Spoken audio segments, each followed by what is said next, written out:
আকাশের বুকেও জমা কষ্ট, পাখিরাও ডাকতে ভুলে গেছে।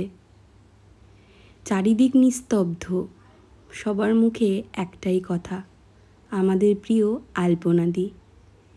অনেক উপহার দিয়েছে আমাদের, অনেক কিছু হাসিয়েছে অনেক, কিন্তু আজ শেষ পর্যন্ত কাঁদিয়েই সে চলে গেল।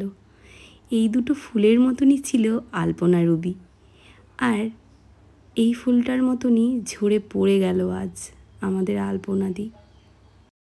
তো সুপ্রভাত বন্ধুরা, আজকের ভিডিওটা সত্যি ভীষণই দুঃখজনক ব্যাপার, কারণ আমাদের সব ক্রিয়েটাররা যারা ছোট থেকে বড় সব ক্রিয়েটারদের পক্ষে খুবই একটা দুঃখজনক ব্যাপার, কারণ আমাদের মাঝে থেকে আলপনাদিকে হারিয়ে ফেলেছি আমরা।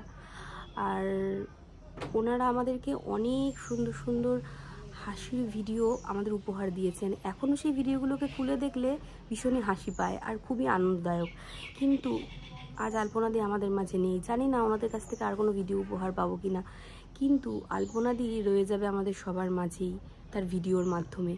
আর আলপনাদির যে রোগটা হয়েছিল গল ব্লাডার, এটা একটা নর্মাল রোগ, কিন্তু এটাকে পুষে রাখাতেই আলপনাদির আজকে এই অবস্থা।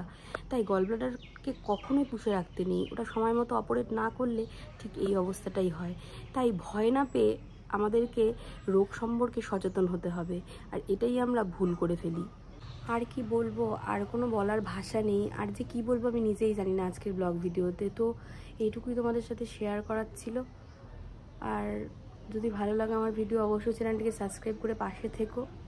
আর কি বলবো বলো, আর কিছু বলার নেই। আলপনাদি, তুমি যেখানেই থেকো ভালো থেকো, তোমার আত্মার শান্তি কামনা করি।